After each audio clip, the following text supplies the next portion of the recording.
María Teresa, Natalia,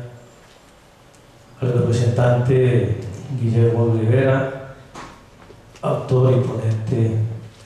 también de esta ley de víctimas, y a todos quienes nos acompañan. Un saludo especial al señor embajador de Ecuador acá en Colombia.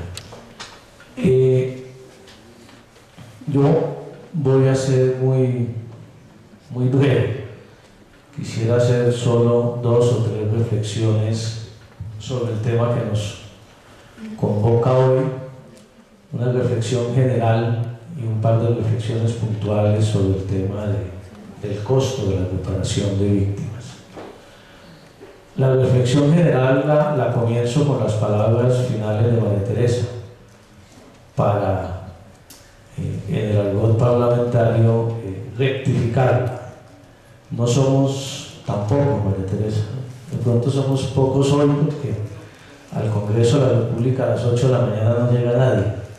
pero si hubiéramos hecho el foro un poquito tarde, y sobre todo después de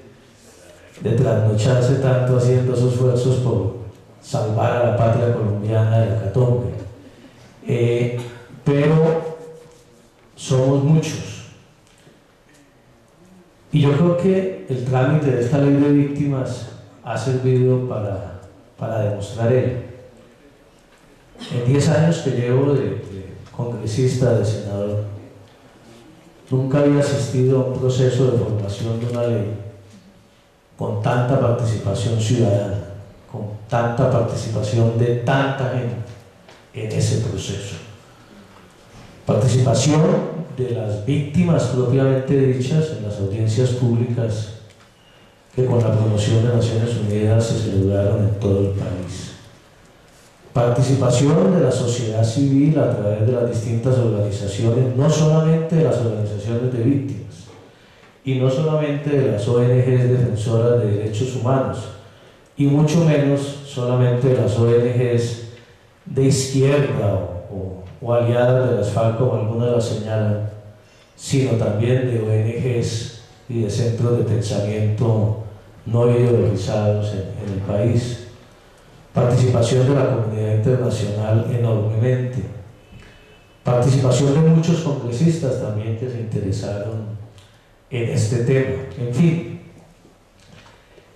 este proceso ha servido para poner en la agenda pública del país el tema de las víctimas del conflicto armado en Colombia, del cual no se hablaba hace 2 o 3 años prácticamente,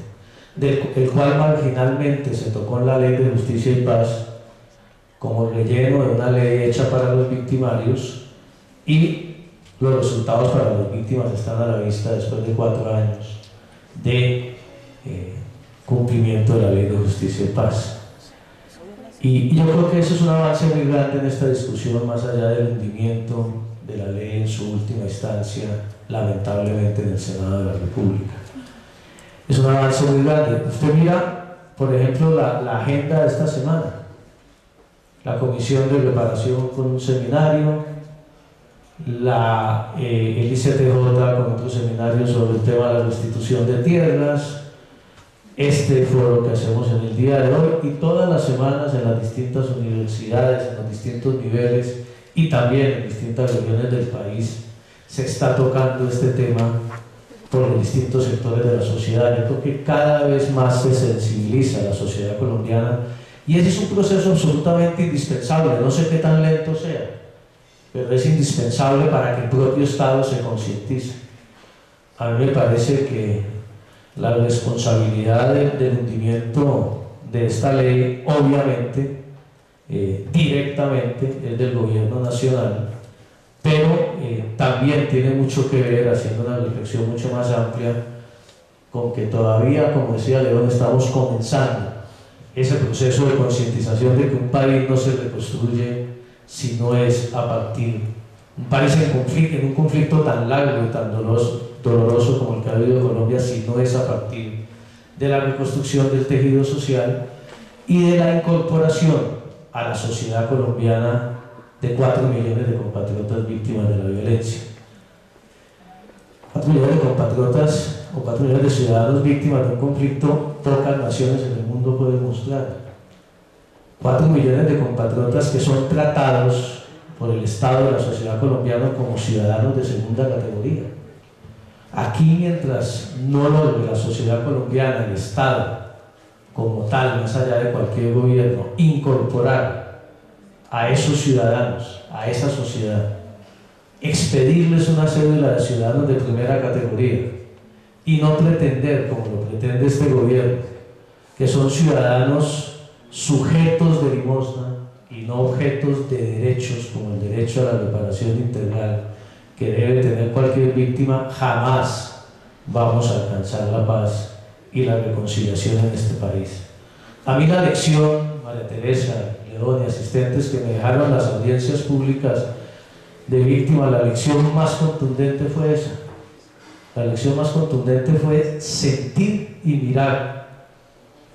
Porque a mí me decían, usted fue víctima de la violencia, su padre lo asesinó el Ejército de Liberación Nacional, sí.